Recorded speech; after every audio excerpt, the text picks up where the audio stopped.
Welcome to the Del Walmsley Radio Show. Listen and grow as Del questions the status quo, encourages you to think differently, and empowers you to make a better life. Get ready as Del challenges core beliefs, seeks the truth, and reveals the roadmap to the lifestyle you really want. And now your host, multi-millionaire, national award-winning investor, CEO and founder of Lifestyles Unlimited, Del Walmsley. Welcome to the Del Walmsley Radio Show, where the hype ends and the help begins. I'm your host, Del Walmsley, and as always, we're working on your financial freedom. Well, yesterday, folks, I started in to the show with the concept that, okay, we just got my tax returns back. We saw that I've had, again, higher income year after year, have every year for 30 years, and came to the conclusion that to discuss what my income was of no use to you at your level. So I decided to start back with the very beginning, and I did. I started way back with my single family housing and worked my way through the first 3 or 4 major deals. And when I say that, I did a bunch of single family houses that I didn't consider, major deals. They were, I did, I think, 9 single family houses, and then I started buying them in groups. And today I want to pick up where the buying them in groups part started and talk about the difference. So what I found was when I owned single family houses, and the reason I was very successful at it was that I had a very, very specific routine I used with them. If you come to Lifestyles Unlimited, we'll teach you these techniques and rules that will make this very, very profitable. And besides buying them profitably, which was important, and understanding how to do that, there's the operation. So most people, if you talk to them about owning real estate, they're going to talk to you about taxes, tenants, and toilets and how bad they had it. And the real challenge with people owning single-family houses comes down to this. Number one, most people that had rental problems, rental houses and properties, picked them up as unwanted rentals. An example would be somebody in their family left them a home and they decided to rent it out. Or an example would be one guy met another woman and each of them had a home before they got married. When they got married, they had an extra home. And instead of selling the home, they decided to rent the home out.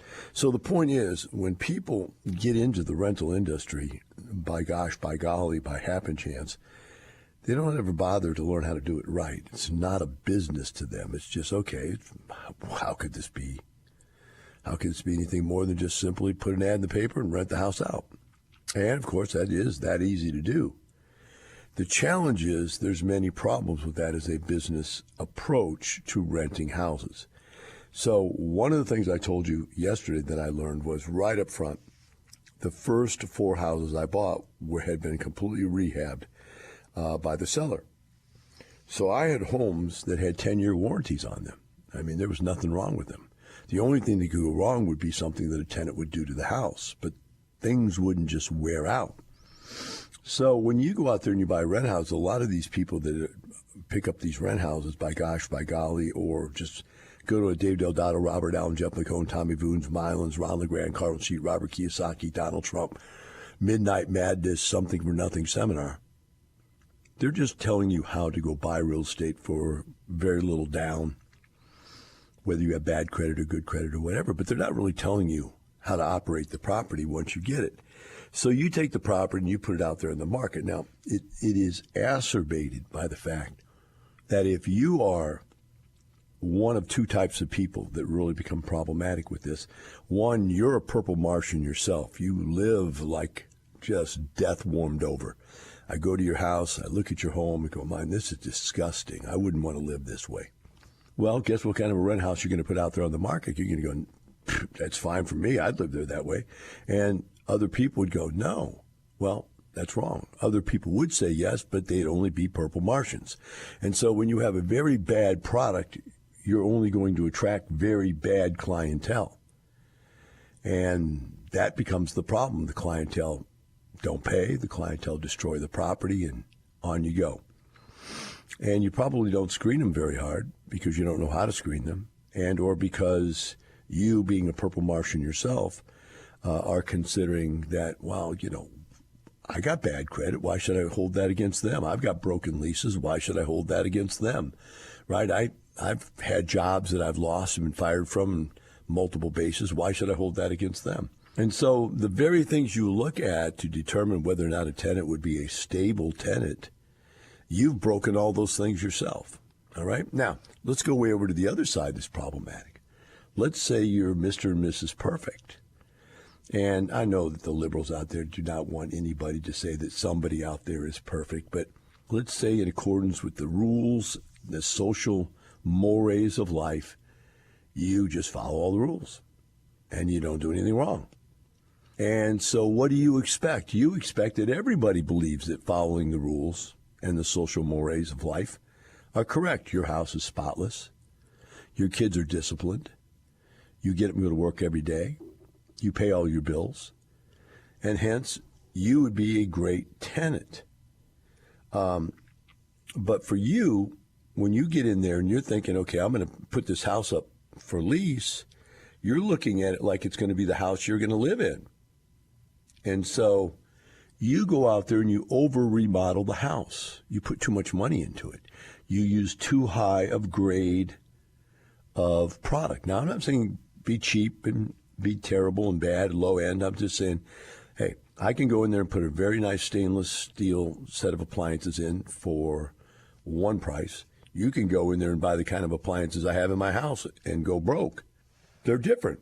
There's different grades. And you're thinking that, well, because you put a lot of value to those things, that the tenant you put in there will have value for those also.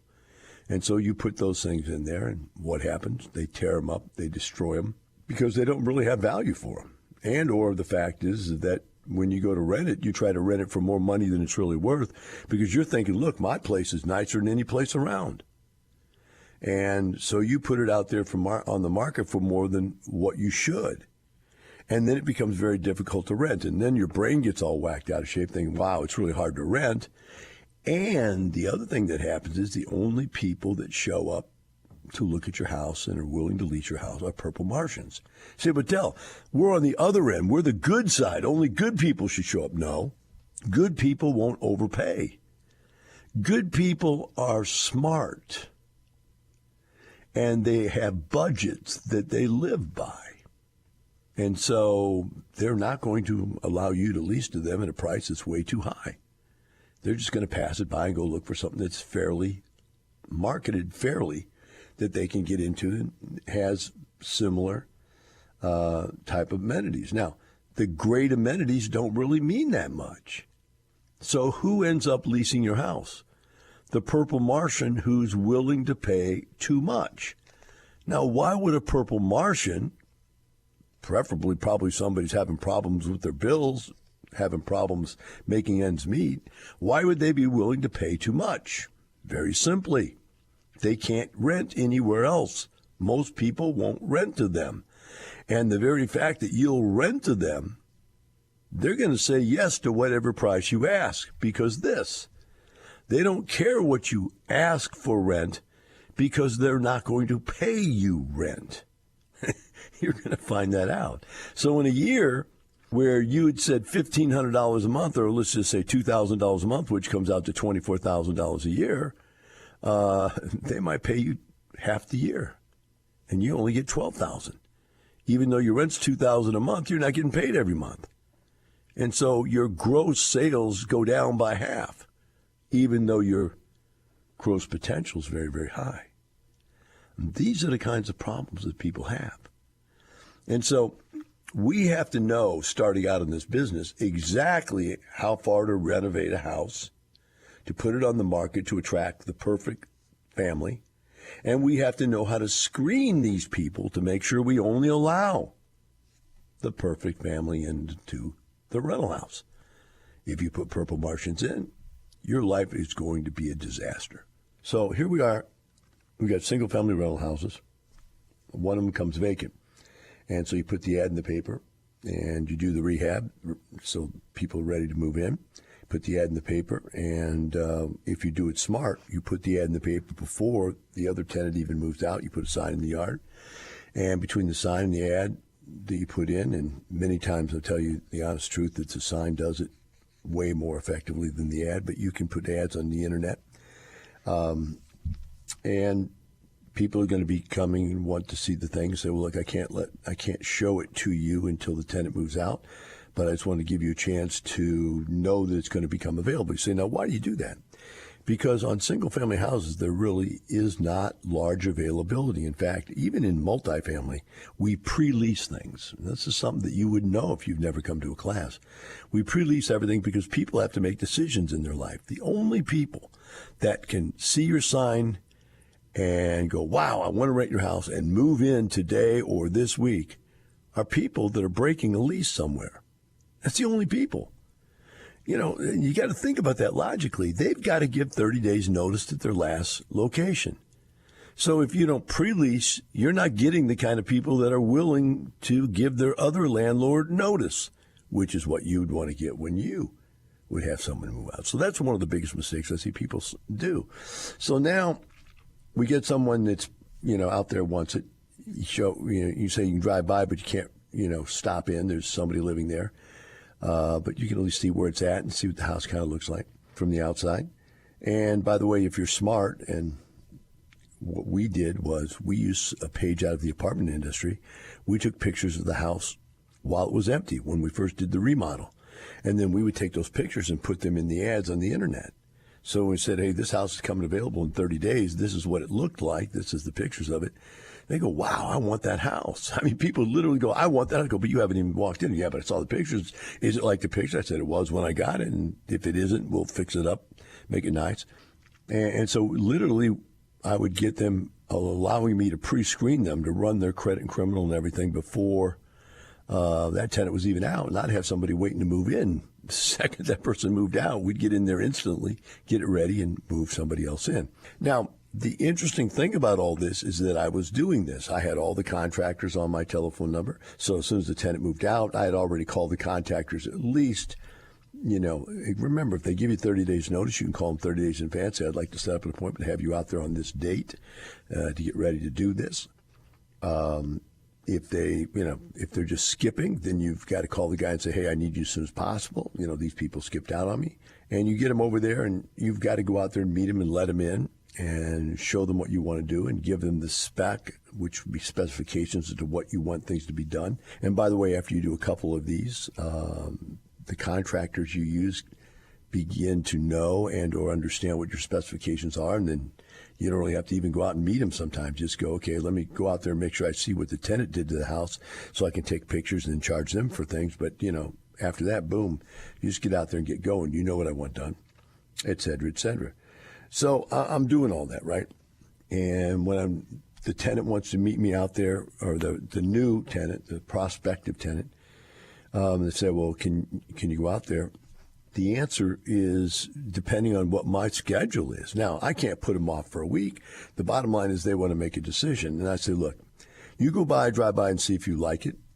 If there's pictures, take a look at the pictures. In fact, sometimes I would take pictures and put them on the outside of the house. I put them in plastic covers and staple them to the lease sign or staple them to the side of the house where people could see the pictures, what the house would look like. What I found was the first tenant that comes along, the first prospect comes along that likes the house, will take all the pictures down. In fact, I've even had them steal the signs out of the yard before, so nobody else will see it or get a chance at it. I mean, it's that brutal out there as far as being able to get a good rental property. Once they see and look in the window, man, this thing's nice, boom, they want it. So, but I still have to go out there and meet them and so forth. So all that worked out well for me, and I took a lot of time up front to make sure that the product was right when they moved in. I took a lot of time to make sure they were the right person to move in. And then I might get, and typical lease would be 1 year, but the typical move-in period, live there period was about 4 years. I found what happened in houses is that people move into a neighborhood and they have their kids go through a school system, whether it's grade school or whether it's middle school or it's high school. They really don't want to move while that kid is in that school. And so you get 4 years out of them. Sometimes you get 8 where they're going to the middle school and then the high school after that. And then after that, they may want to move. But it's really interesting how long people stay in these houses. and how little you ever have to do if you do it right up front. But if you do it wrong up front, you're going to be back there every single month, solving problems with these people. So it's very important.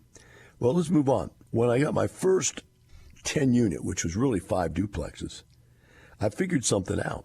I figured out that if I take one tenant that lives there, and I found that if I could find a mother with children that lived on site that didn't have a job, they were very, very beneficial as possibility of being a manager, on-site manager for me. The people that live there know who the bad people are. And so if I was picking up a lady that was from that neighborhood, that lady was very good at being able to tell me, Del, you need to watch out for those people. They're problematic people. And give me heads up on people, right? And the other thing was I didn't have to watch for bad tenants now. I had somebody right on site that was watching the tenants, making sure they weren't doing bad things.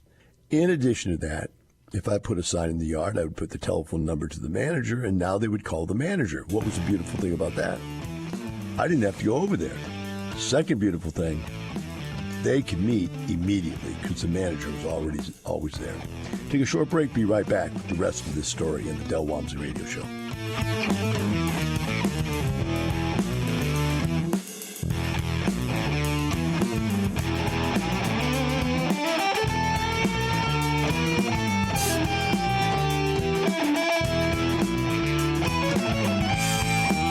Teaching you with a roadmap to creating the lifestyle you really want. Keep listening. The Del Walmsley Radio Show returns in moments. Stop waiting. Stop sitting around. Stop procrastinating. This is your time. Make it happen. Do it now. When's the best time? Now. People go, well, I don't know. It's going to crash. It's going to be better next year. I've got to listen to 4 more classes. I love guys come up to me all the time. I've been listening to you on the radio for 8 years now, right? I go, and you're not rich yet? Well, really, I'm thinking about joining next month. Do it now. Learn the skills you need to retire with real estate in 5 years or less. Do it now. Register for the Lifestyles Unlimited free online workshop. LifestylesUnlimitedWorkshop.com. You're hearing the Del Walmsley Radio Show. Want more life-changing knowledge? Access our podcast and listen on demand at lifestylesunlimited.com under the radio tab. Now your host, Del Walmsley. Welcome back to the Del Walmsley Radio Show. Today I'm discussing the benefits that I found when I first went to a small multifamily environment. Now, it was 5 duplexes, which is strictly speaking, single-family housing by legal standards. But because all 5 duplexes were right next to each other, I could run it like a multifamily property. And I put a manager in there that was actually a tenant and just deemed that lady manager. What was beneficial about this? Number one, the ladies, the managers, and these managers would keep an eye on the place, and if somebody skipped out, I would know instantly. So, how much nicer it was to know the day they moved out so you can get somebody right back in there. Secondly, when you have contractors, you've got someone that can meet the contractors any time of day or night, along with tenant prospects. I would have them fill out the application, send it to me, then I would run the application myself and make the decision whether or not I wanted to have them there. So it allowed me then to tell her that, okay, let them know that we've agreed to them, and this is what the terms will be. And sometimes we ask for additional security deposit, larger security deposit, and so forth.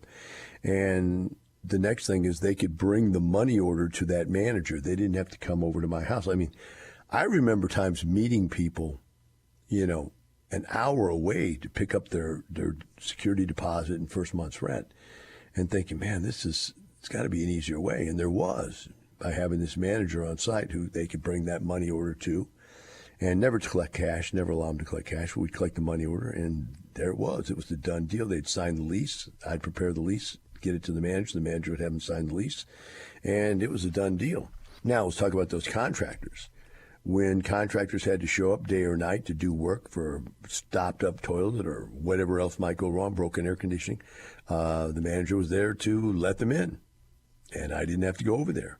Also, when you had to do a rehab, the manager was there to watch them, to make sure that they weren't stealing anything, to make sure they were doing the rehab up to specification, and just generally the eyes and the ears that I didn't have the time nor the desire to go over there and be. And so it really showed me that the multi-family housing environment was the way to go in this industry. And from that point on, every property I had an on-site manager. It didn't matter. I had a 10-unit apartment complex. I had a 24-unit apartment complex. I had an 8-unit apartment complex, but the 8-unit was a block or two away from the 24-unit, so I had one manager in the 24-unit that ran both of them. I had a 30-unit duplexes, 15 duplexes I told you about yesterday, which was all in one cul-de-sac, so we ran that as an apartment complex type of environment. I had one manager for that. I bought a 40-unit apartment complex. We had one manager for that, and the manager was the manager and the maintenance man, both. It was a man manager who was also the maintenance man. And that one didn't turn out too well. That's another whole story. Didn't lose any money, but it was just a bad configuration as far as having, a rough, gruff maintenance man as your manager. So it wasn't, there was not a lot of empathy in this guy's heart when it came to taking care of tenants, et cetera.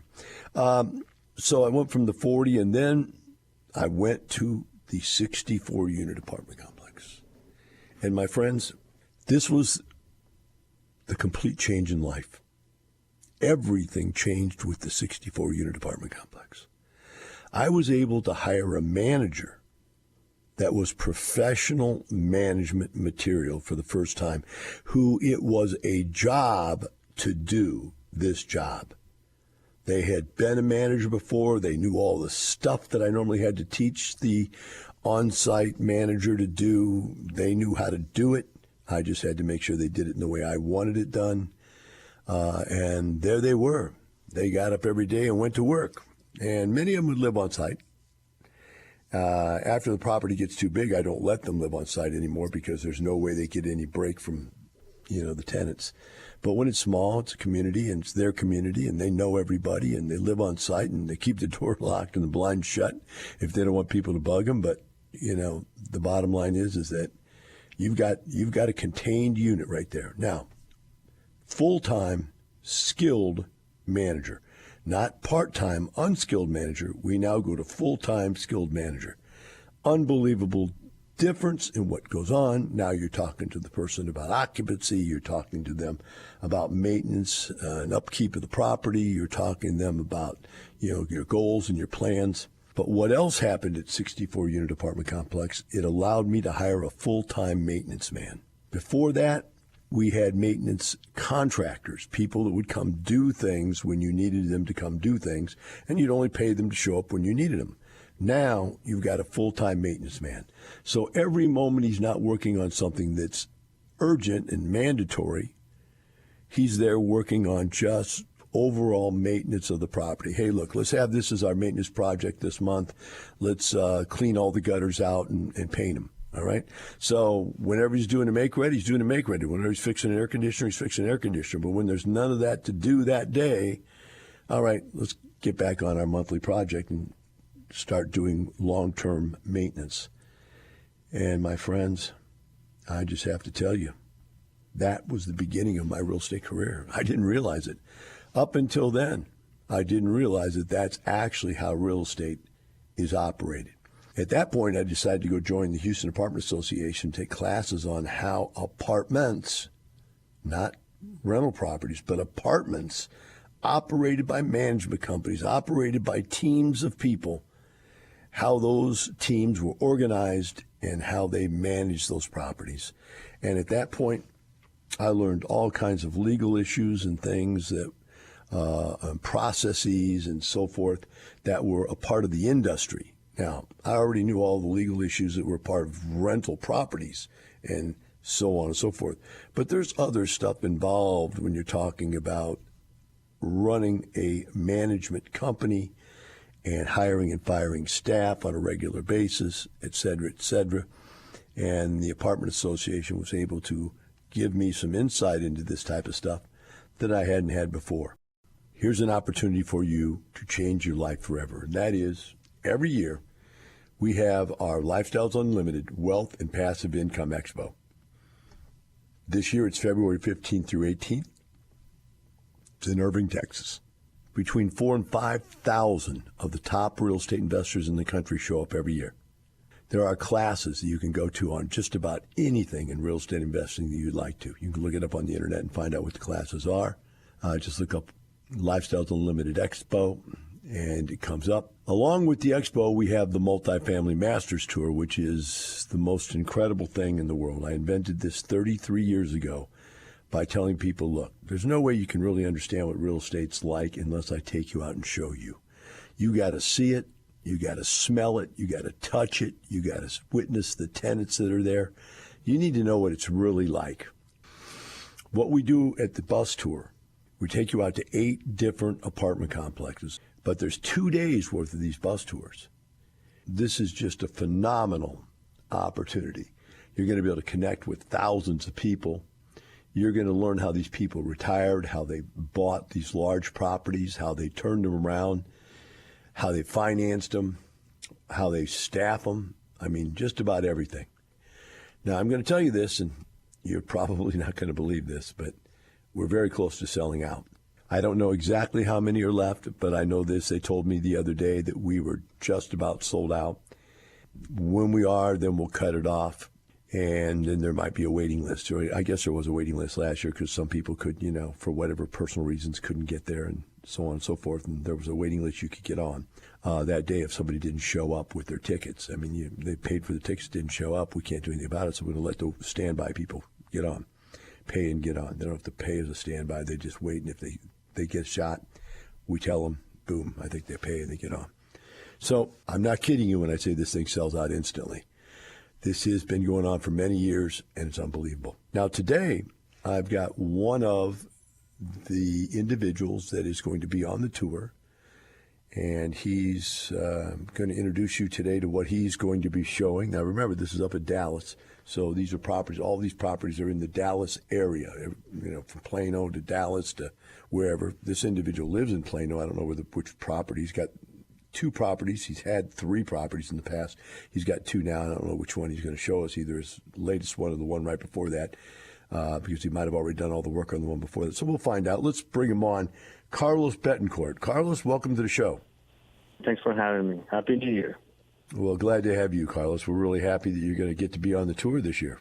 Yeah. It's always a pleasure to have people visit and try to bring some pay forward, pay back, and give some education to people. So, which property are you going to be highlighting this year? By the way, I wouldn't say the location because you'll have 800 people show up there tomorrow just wanting to see which property it is. Okay, so just say how many units it is, general area of town it's in, that type of thing. Yeah, no problem. So this is actually the second property that we acquired, and it's in Garland. It's 148 units. All right. So what kind of a project was it when you bought it? It was, what we call a hybrid, really great location. The owner had owned it since the 80s, so operations, he wasn't really extracting all the rents that he could. He had done some maintenance on it, but it did need some upgrades. So we did that. It was we spent about $800,000 on exteriors, and whether the pools or adding a cabana or replacing fences, adding cedar planks, some of the stuff that adds to the curb appeal, new signage. And then after that, we focused on interior renovations, and that's we're continuing to do that as we get turns. Okay, so we're going to get to see your models of what you're putting out there, your product compared to the. Will we get to see the old owner's product so we have a comparison, or just get to see your new product? Hopefully, we do have a chance, but it'll depend on what we have at the time as far as occupancy. We have been doing pretty well. We did see a dip here in this last month with the slow season, but what we try to do is as soon as they come available, we try to turn them right away. So it'll depend on the timing. We'll see. The worst thing we ever had to do, Carlos, we had one guy his property was 100% occupied, and we had to pay a tenant to let us look at it. Well, Carlos, look forward to see you out there, and thanks for coming on today to talk about your property. The rest of you out there, let's meet Carlos at his property. Let's get out to the expo, and let's remember this. It's not the money. It's the lifestyle. Have a wonderful day. The information and opinions you hear on the Lifestyles Unlimited Real Estate Investor Radio Show are those of the hosts, guests, and callers. The Lifestyles Unlimited Real Estate Investor Radio Show is for entertainment purposes only. Please consult a professional regarding your personal investment needs. Nothing presented constitutes an endorsement, recommendation, offer, or solicitation to buy or sell any product or security.